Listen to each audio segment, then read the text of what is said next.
Okay, thank you so much, brothers and sisters in the Lord.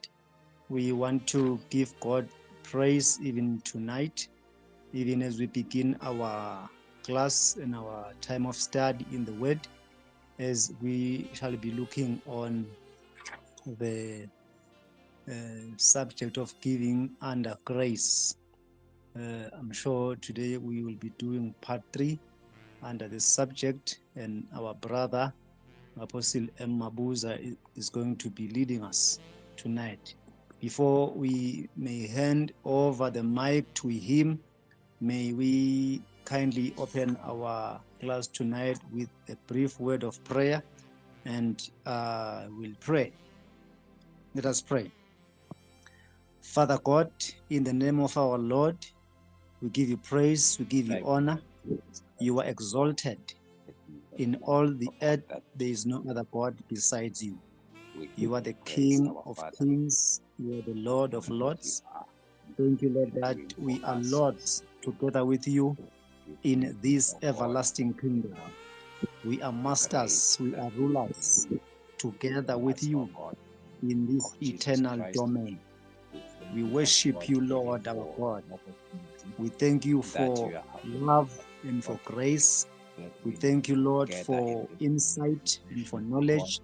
We thank you, Lord, for leading us into the ways of knowledge, wisdom, and understanding, even in this time of learning to learn so that we may relearn the truths in the realities of the Christ. We give you praise, Lord. We give you honor. Stand through your servant, even this time, as you teach us, as you train us in the word, as you train us in the word of revelation.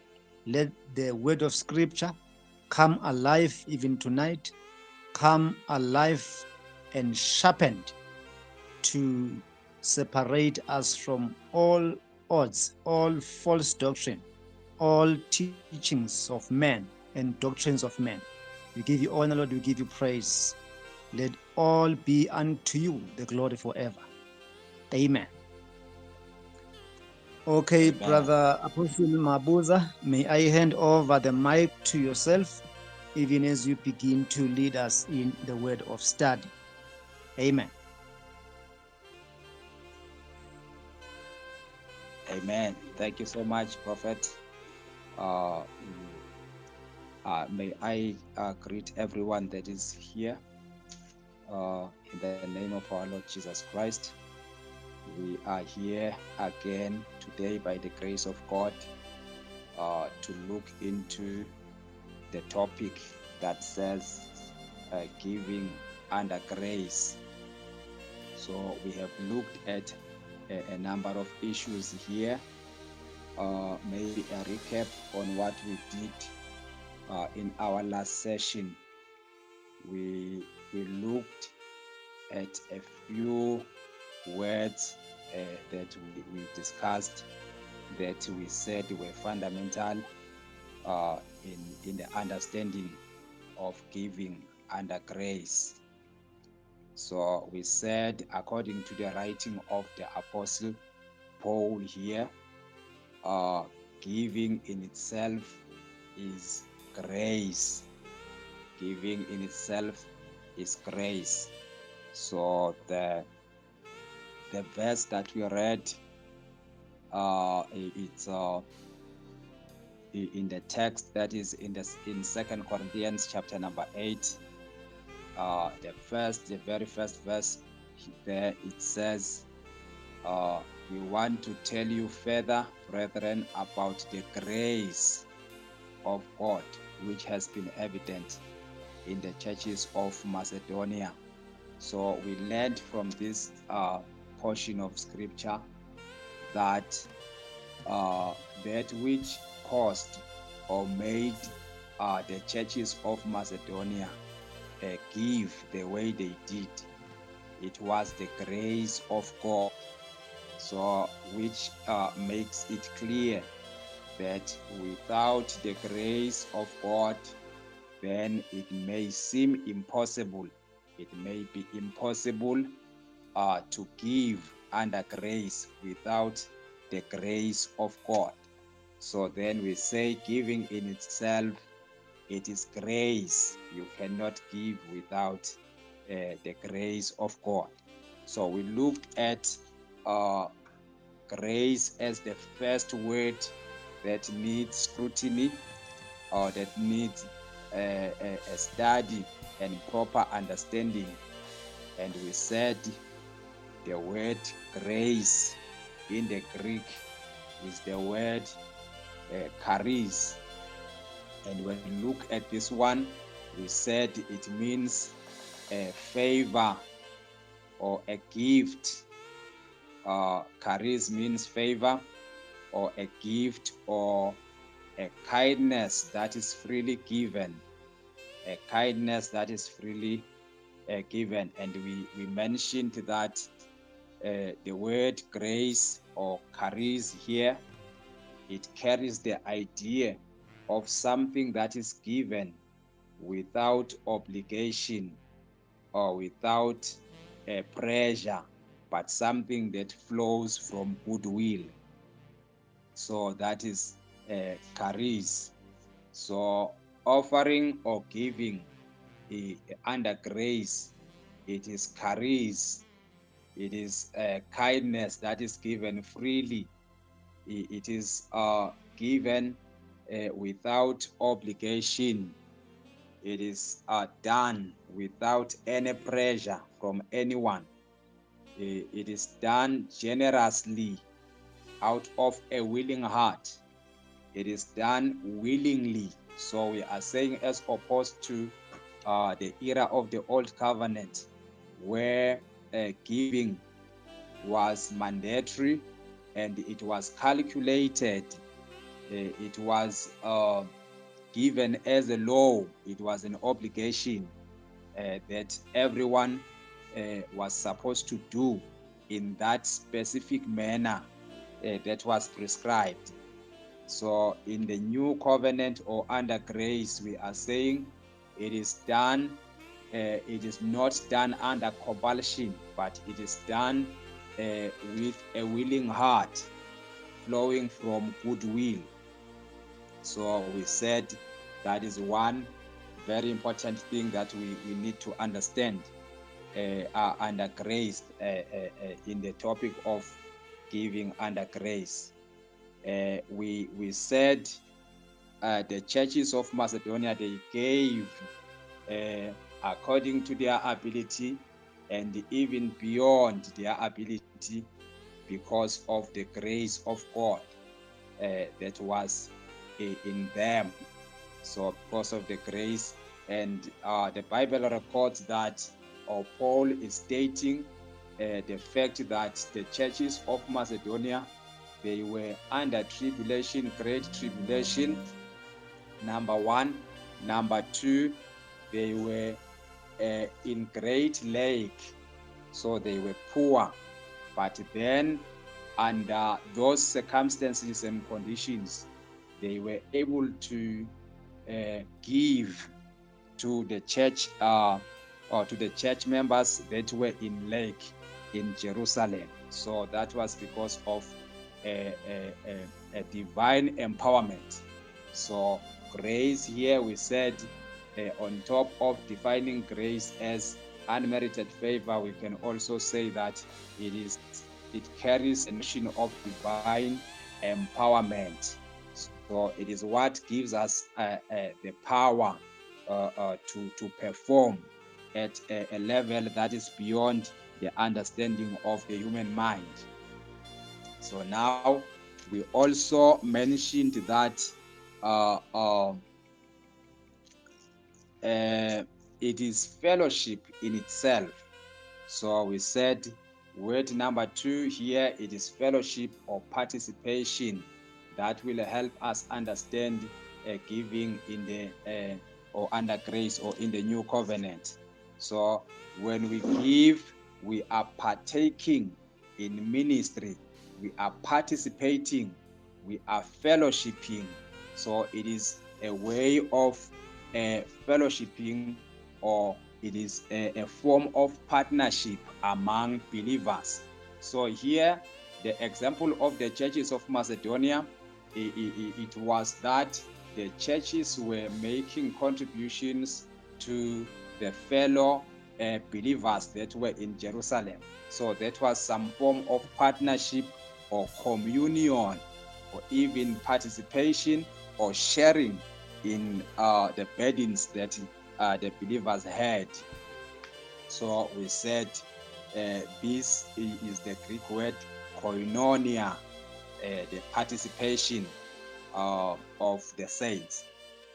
So we said in the context of this text, especially verse number 4, the fellowship of the ministry. Maybe let me read the verse number 4, begging us most insistently for the favor and the fellowship of contributing in this ministration for relief and support of the saints in Jerusalem.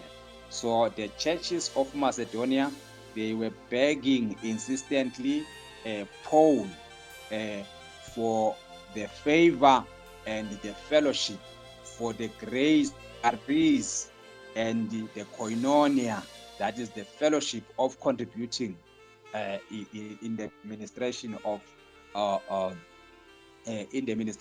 their relief to the saints in Jerusalem.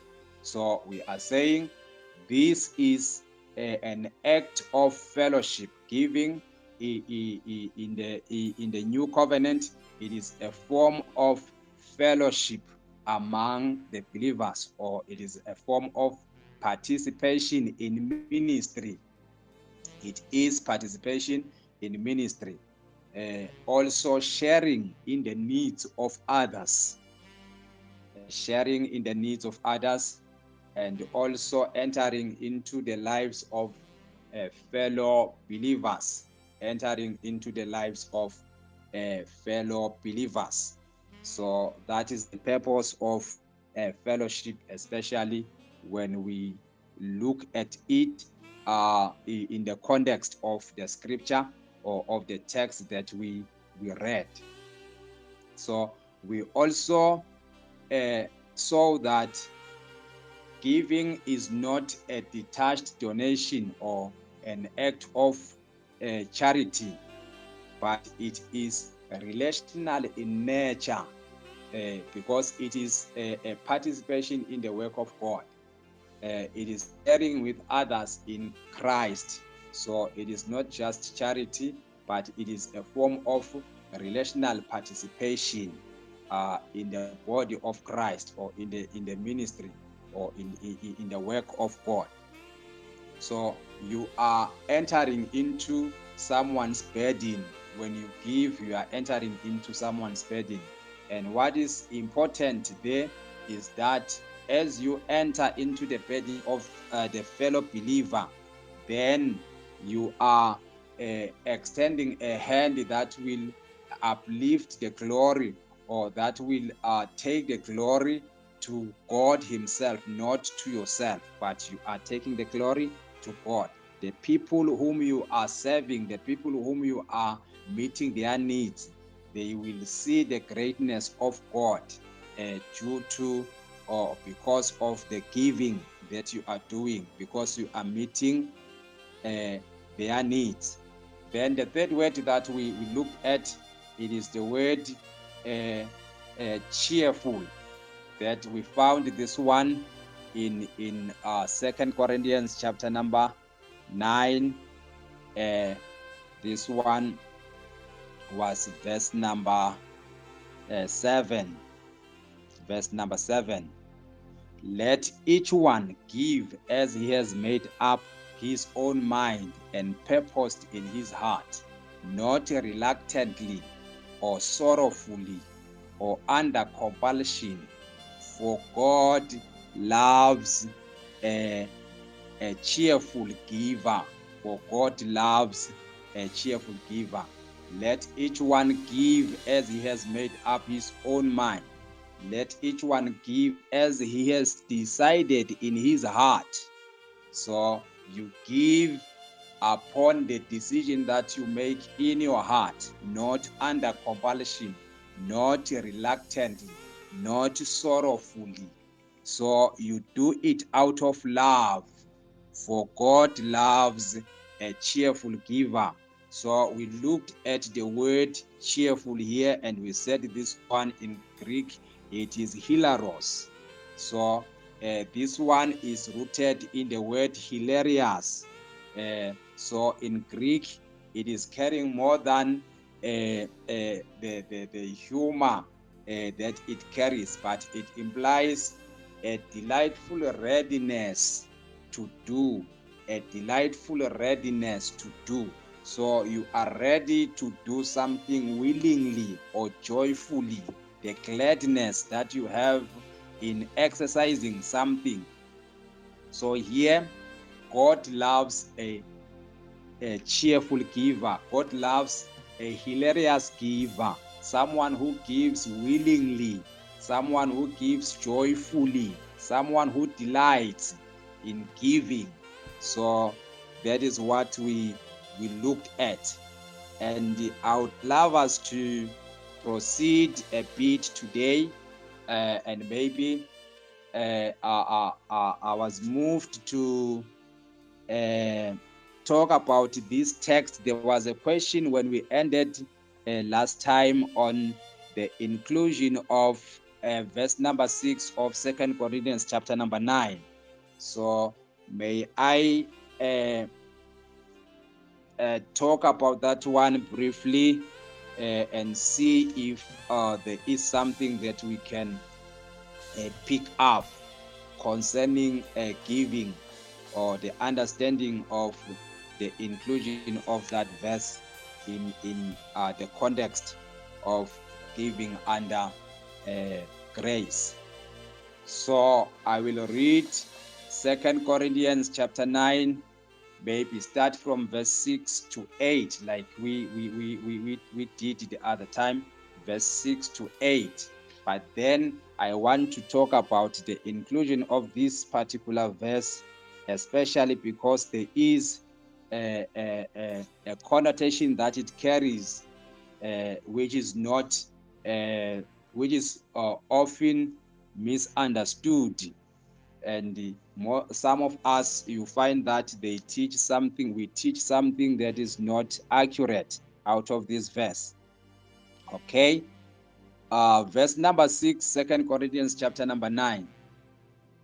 Remember this: he who sows sparingly and grudgingly will also reap sparingly and grudgingly, and he who sows generously, that blessings may come to someone, will also reap generously and with blessings.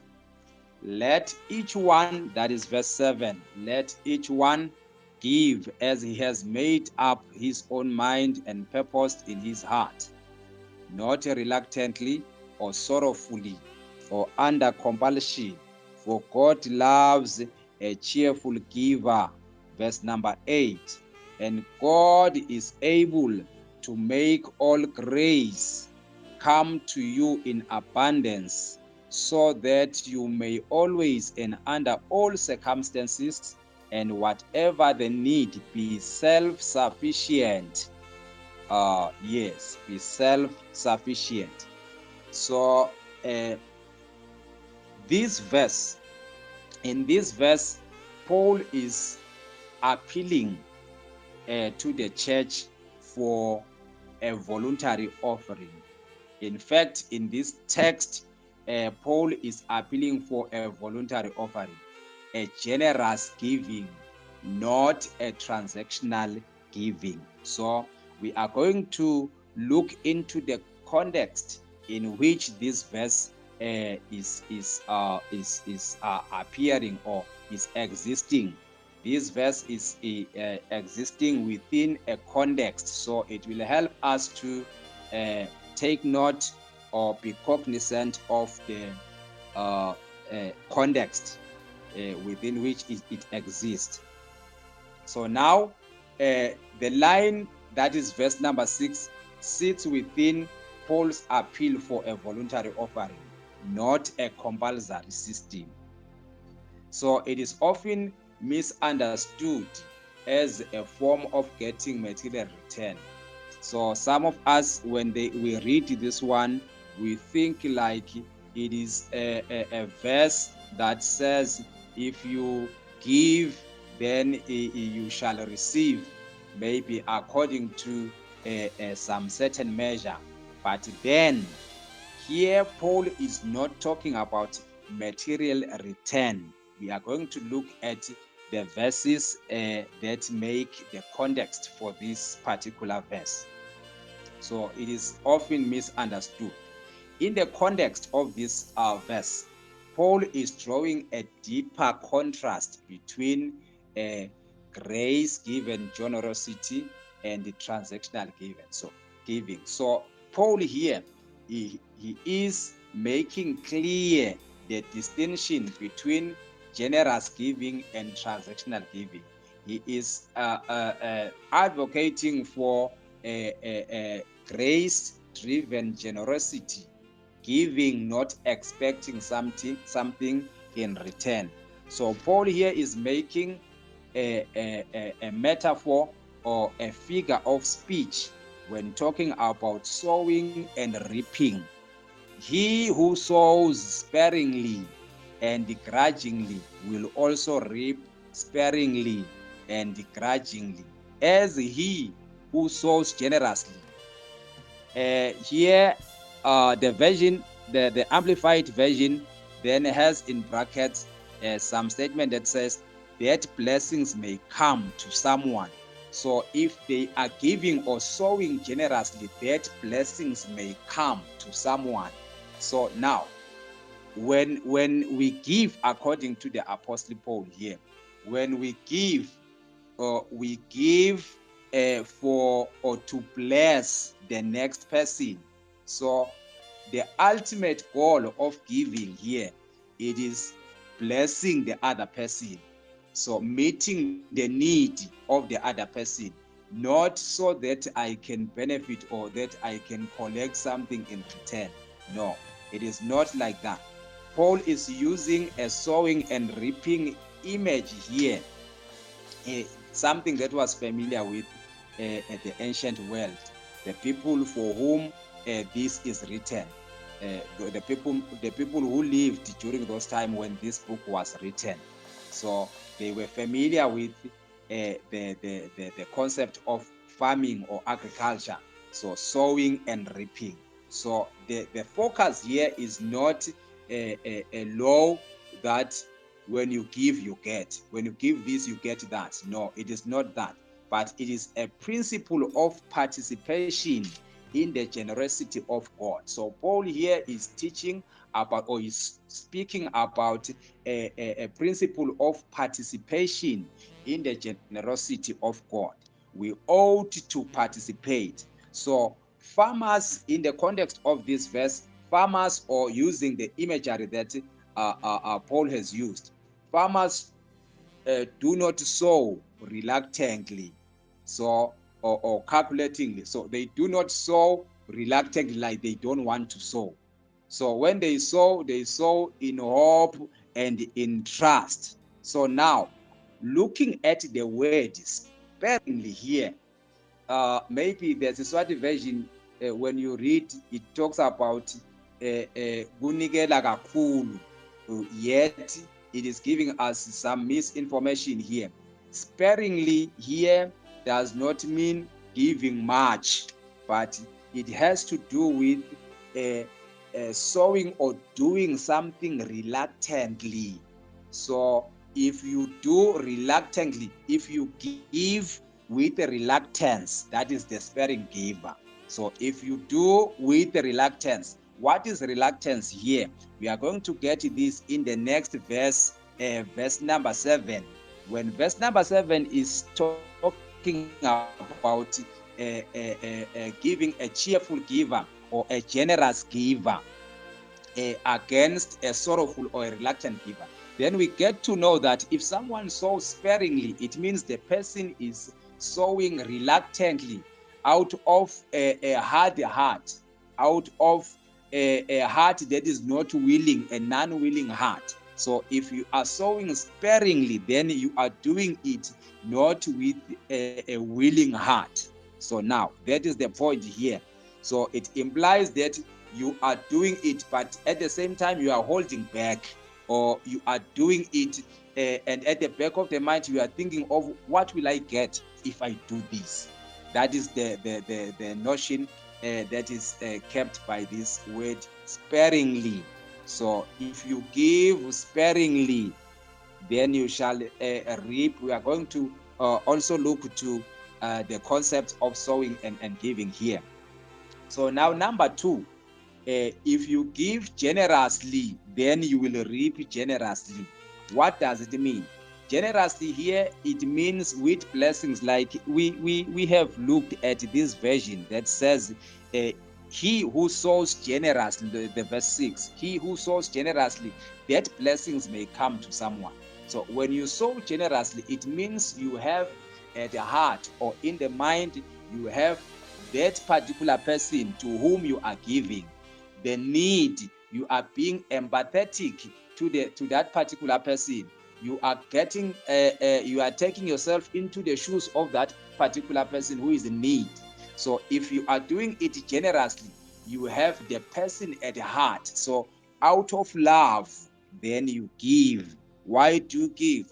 Because you love. What is love? Love is God himself. So if you have a God in you, if you have Christ in you, it means you have love. So because the love is Christ, we ought to show, or we ought to exhibit the love of God in us. So if you are doing it generously, it means you are doing it for the blessings of the next person, not that blessings may come to you. It is not in that way. So it suggests that giving flows outward as a blessing to others. May we take that one? So it flows outward as a blessing to others. So this verse here, it is in line with what Paul is teaching in the whole of this context. In fact, in both chapters, chapter 8 and chapter 9, that is generous giving according to the Apostle Paul. So the contrast here, it is not amount versus amount. If you give so much, then you will get an equivalent of what you've given. No, it is not like that, but it is spirit versus spirit. So if you give out of a good heart, then you will reap. The verses that follow will tell us, or will give us some other things that has to do with the reaping. What is it that we reap? You do not reap material things out of your giving that we have done. Okay, so now under generous giving, under transactional giving. So here, the point here that Paul is driving is that under grace we no longer do giving transactionally. We do not do so that we can get something back. So, but we are doing it generously. The point that Paul is driving here is that giving under grace is generous. We do it generously. So it is an overflow of participation in the grace or the charis of God. It is not a strategy, but it is a participation in the grace of God that is bestowed in the inside of each one of us. So it reflects the trust in the sufficiency of God. It reflects the trust in the sufficiency. Verse number 8, maybe to 11, let me read again. Still verse number 8 to verse number 11. Is it this one? Verse number 8 to 11. Verse number 8. I give this not as an order. That is chapter 8, verse number 8. or I do not dictate this to you, but to prove by pointing out the zeal of others, the sincerity of your own love also. For you are becoming progressively acquainted with and recognizing more strongly and clearly the grace of our Lord Jesus Christ. The grace of our Lord. I am doing this not as a command, but I am doing this in recognizing more strongly and clearly the grace of our Lord Jesus Christ. In that, though he was very rich, yet for your sake he became so very poor, in order that by his poverty you might become enriched. So it is Christ who first showed the grace by being poor, even though he was rich.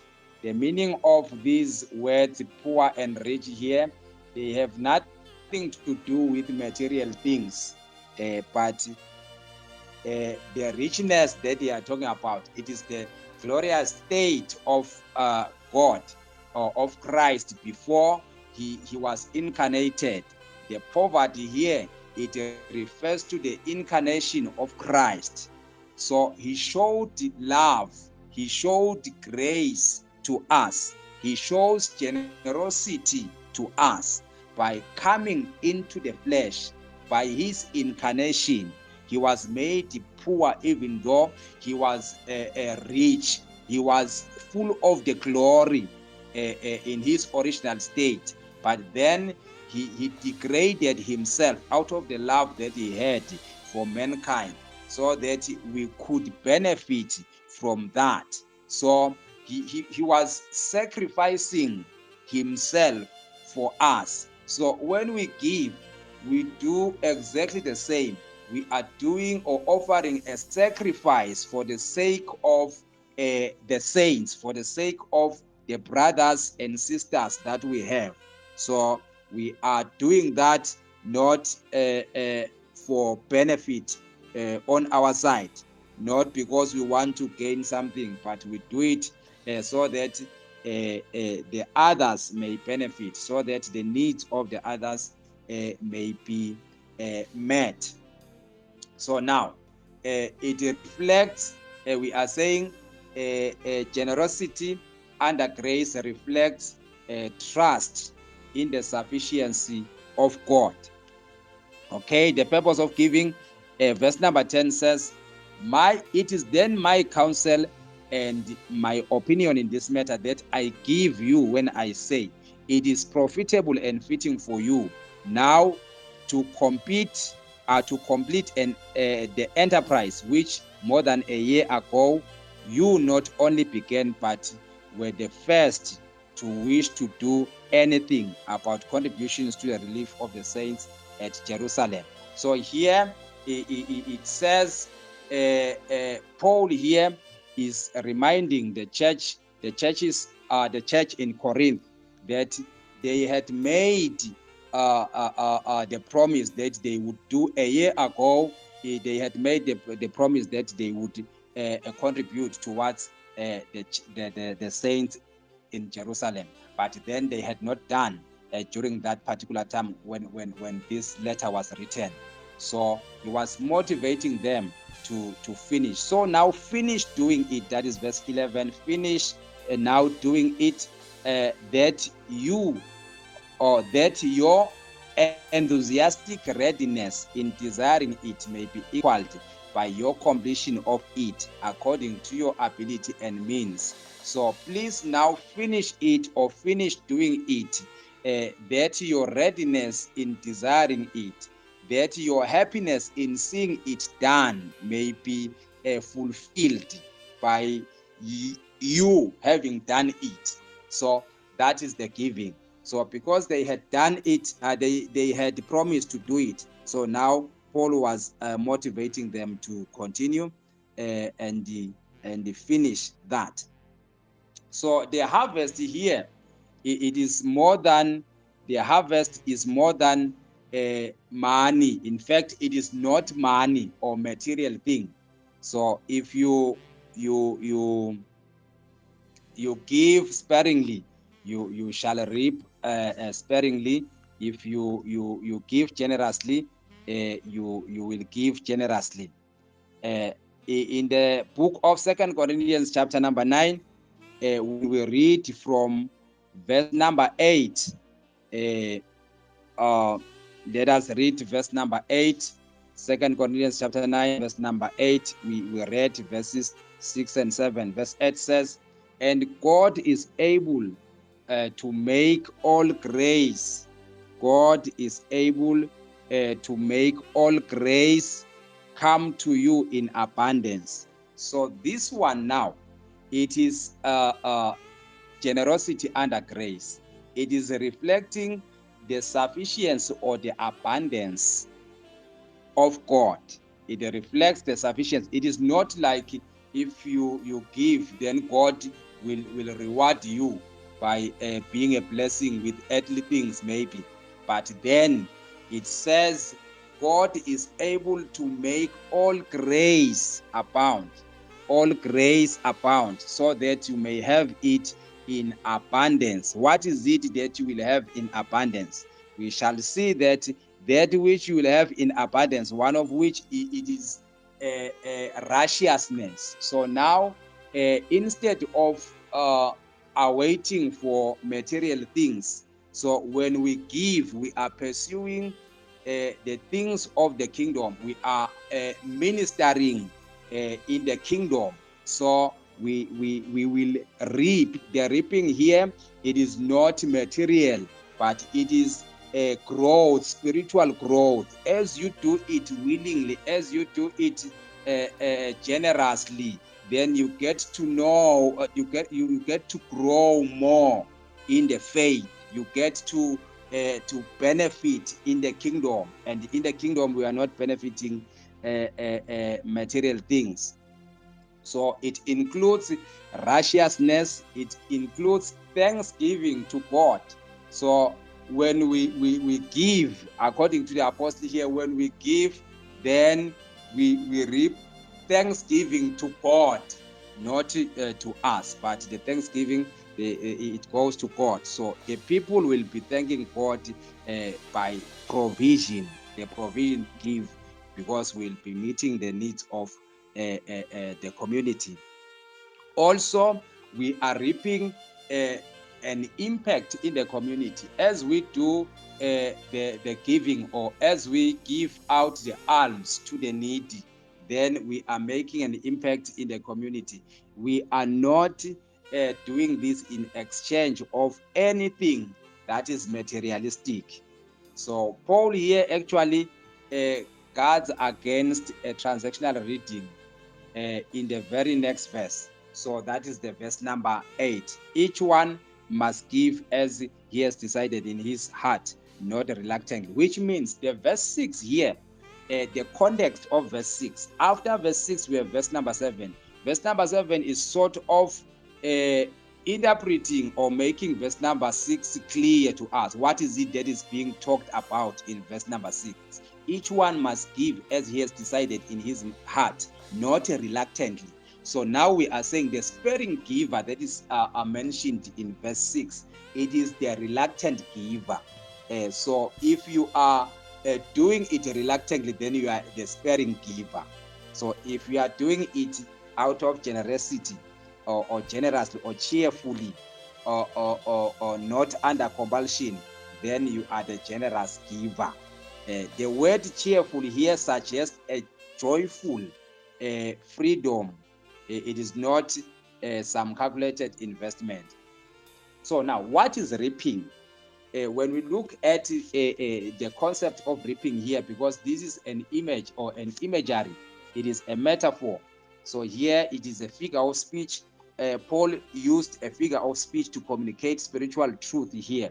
The reaping in this passage, it includes a spiritual fruit. So the reaping includes spiritual fruit, or increased harvest of righteousness.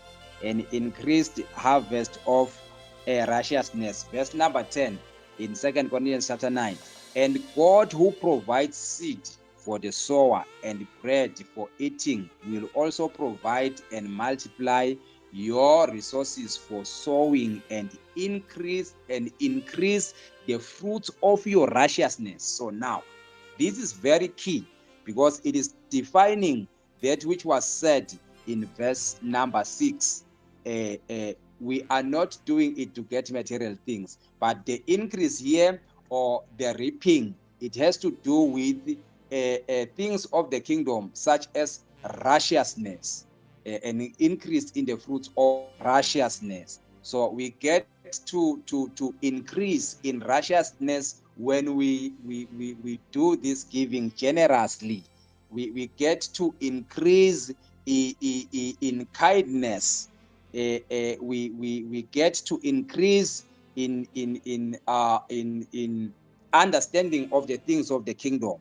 So furthermore, it is a reaping of an increase in the capacity for further generosity. Verse number 11 says, thus you will be enriched. So if you do this, you will be enriched in all things and in every way, so that you can be generous, and your generosity as it is administered by us will bring forth thanksgiving to God. So I have mentioned this one. As you do the generous giving, you are reaping thanksgiving to God, not to yourself. Thanksgiving to God. And also you are reaping the ability or the capacity for further generosity. As you do it, you get to be fond of doing it even more. Then that is the reaping that is being talked about here. Thanksgiving to God. Verse number 12 and 13. Others will glorify God because of your giving. Verse 12 says, for the service that the ministering of this fund renders does not only fully supply what is lacking to the saints, but it also overflows in many thanksgiving to God. So that which you are doing, this service you are doing, the giving that you are doing to the saints in Jerusalem, it will not only supply the needs of the people and end there, but it will overflow in thanksgiving to God. So that is what we reap when we do this. So we expect, in fact, when we give under grace, our joy is in seeing that which we were funding getting better. So if the situation was very bad, when we give, and our excitement is in seeing the situation improving. Verse 13 then says, because of at your standing of the test of this ministry, they will glorify for God for your loyalty and obedience to the gospel of Christ, which you confess, as well as for your generous-hearted liberality to them and to all the other needy ones. Verse 13, I repeat again, because at your standing of the test of this ministry, this ministry of giving, they will glorify God for your loyalty and obedience to the gospel of Christ. So, which means giving under grace, it is in pursuit or in persuasion of the gospel of Christ, which we are confessing, which we are living by. So as we do that, it is more like we are propagating the kingdom of God. The people will glorify God. The people will see the goodness of God. The people will see the provision of the Most High God from our act of giving. So now we are saying this scripture or text is not transactional. It is not that you give so that you get something back to you. It is not transactional, but it is transformational and relational in nature. and it is not merely financial. It has to do with spirit, like we have said. It is spirit to spirit, not material things to material things. So it is spirit to spirit. Okay, so we have already alluded that the verse number 9 in chapter 8 is patterned after the self-giving love of God, that he became poor, so that he became poor even though he was rich. So he became poor. We have already said that the poverty here, it is the incarnation, and the richness that the verse is talking about, it is the original state, the glorious state of Christ before incarnation. Even though he was glorious, then he put off the glory during the incarnation. He removed the glory at incarnation, so he became poor. That is the meaning of that.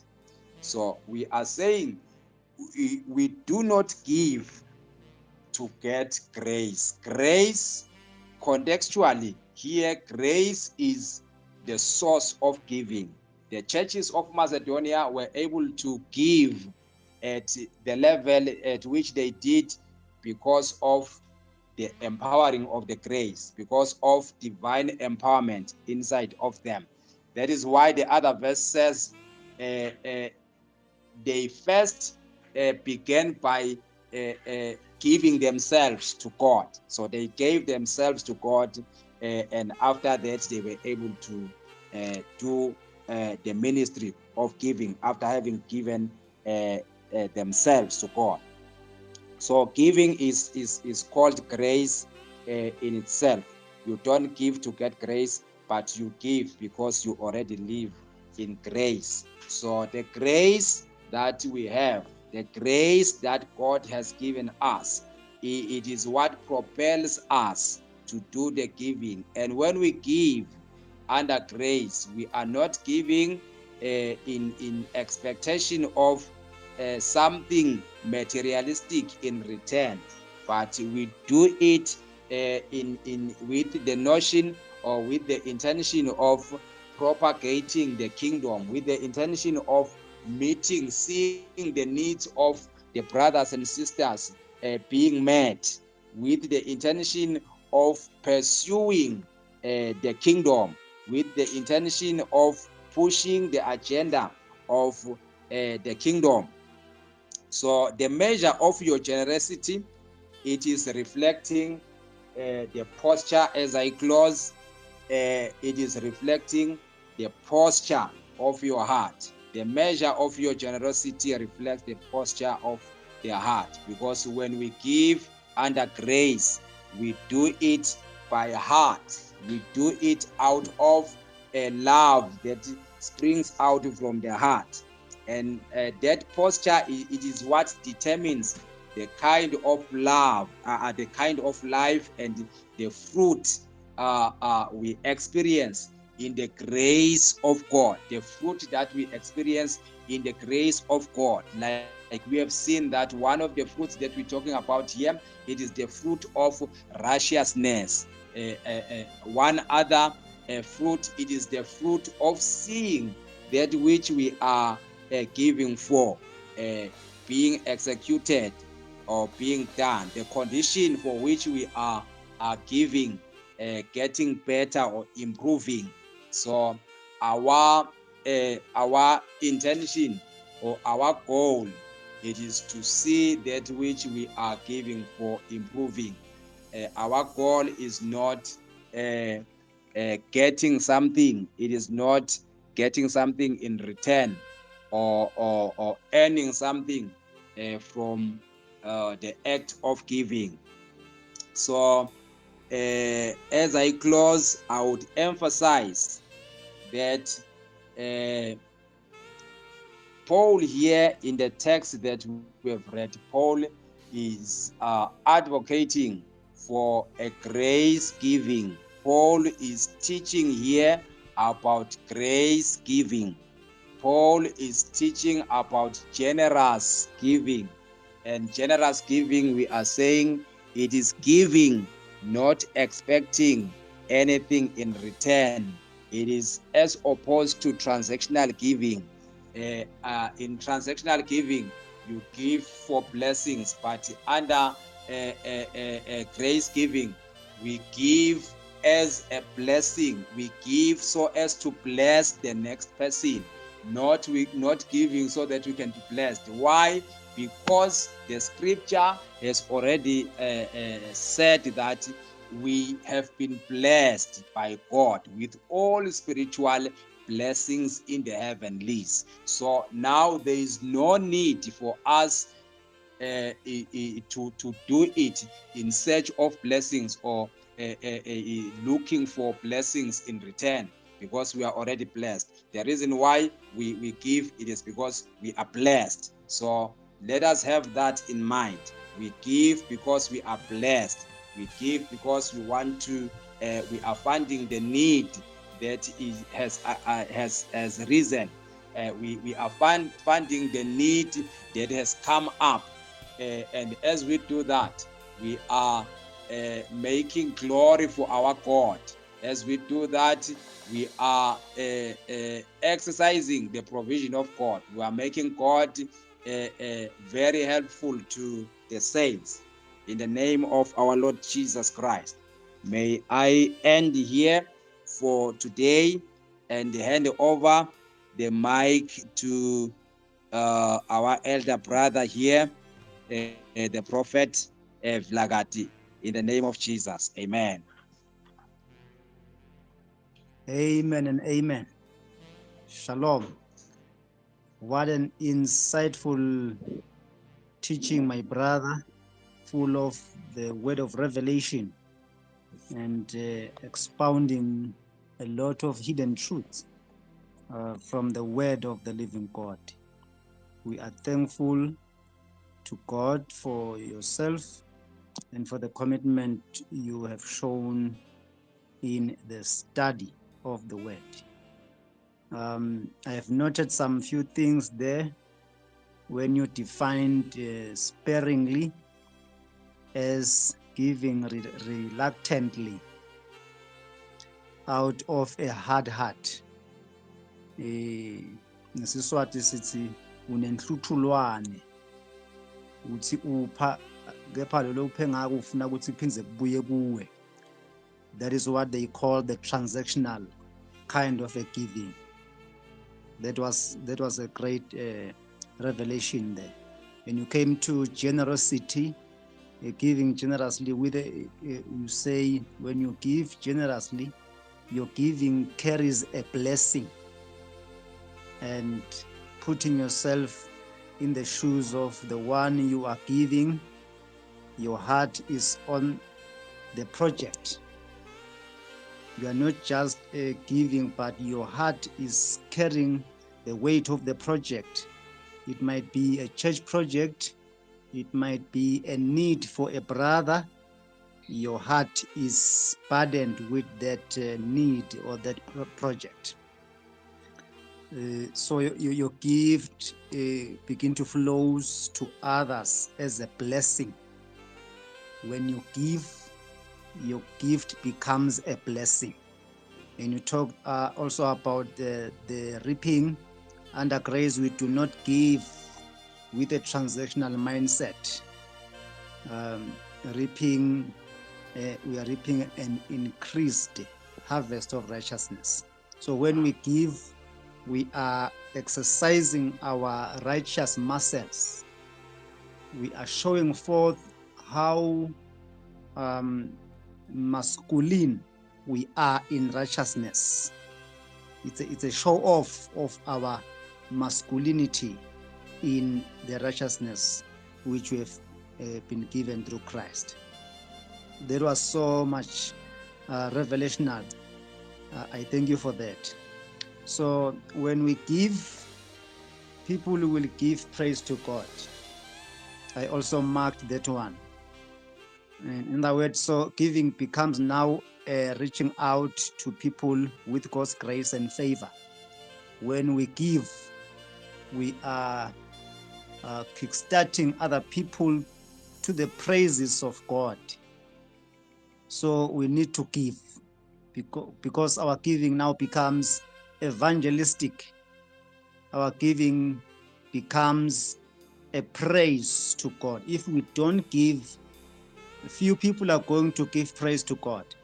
But when we give, giving to the needy, giving to the needs of the work of ministry, when people see church projects growing and coming up gloriously, they will give praise to God. Let us give an example. Maybe there is a church project.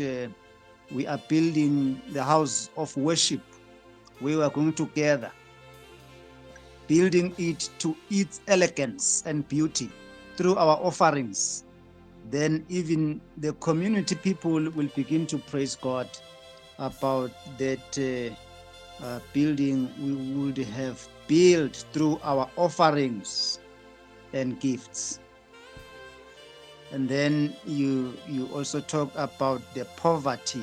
That was too much for me tonight. You say the incarnation of God was poverty to himself. He became poor. God lost the riches of his glory and took our low state, the low state of humanity. You'll recall when Isaiah now in chapter 53, he shows us all the poverty of the Christ there, the poverty of the servant of the Lord in the book of Isaiah 53. The whole chapter carries, it shows us how God became poor so that in his poverty we may become rich. When God gave himself, when he surrendered his glory and became a man, he was giving out himself. And the result of the giving out of himself, it brought riches to us. So giving is a blessing.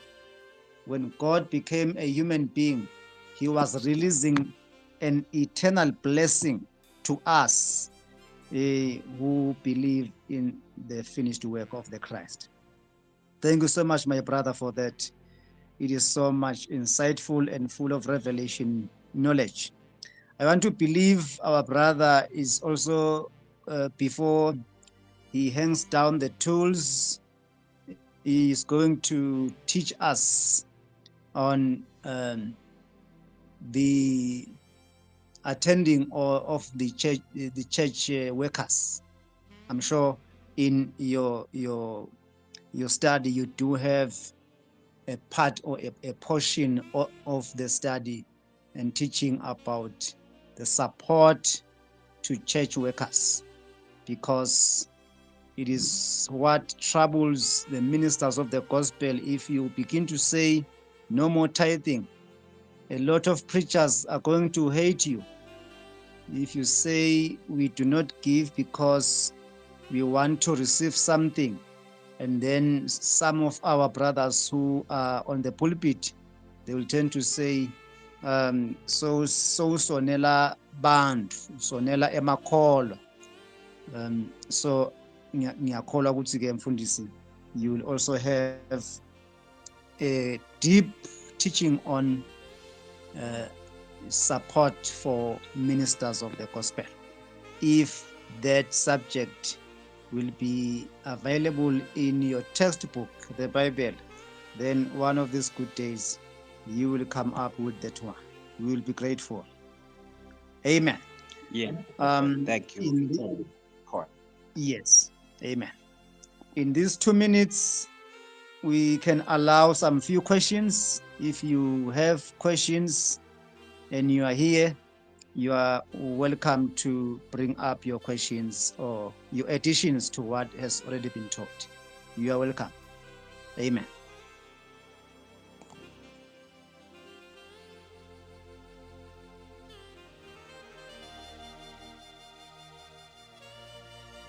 Any question, any contribution?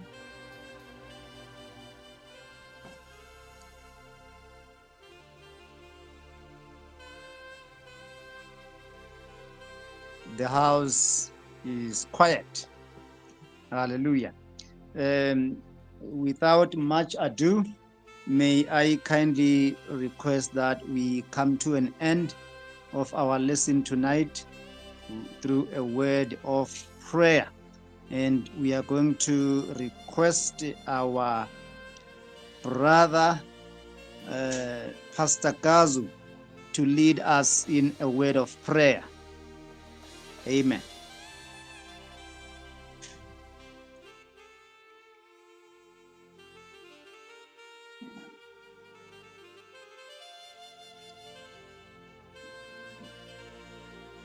Pastor Kazu, are you there?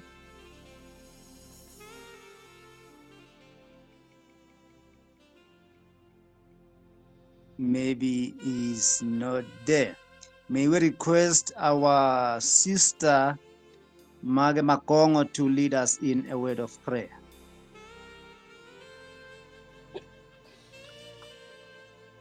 Hallelujah. Can we pray? Angathi noma ngavakala abazalwane. Loud and clear. You can Amen. pray. Amen. Siyakubonga babe wethu. Thank you, Lord. Siyalubonga loluthando lolungaka. Sibonga Nkosi ukhetha kudembula. uNkulunkulu wethu kuze kuthi sathi kahle Nkosi naku uNkulunkulu wethu lo wasendela khona ngaKristu Jesu. Siyabonga Nkosi. Kwangazuthi umusa wakho Nkosi ungemanjalo etimbilweni tethu tembule njalo Nkosi. Siyathi babe uyathanda ukuthi sibe lapha ukhona khona. Siyathi futhi Nkosi ukuthi lithando lwakho lijulile ngetimpilo tethu. Babe siyabonga. Sesithi nje Nkosi chubeka uNkulunkulu wethu usatise ngalo lwati lwenhlakanipho yakho.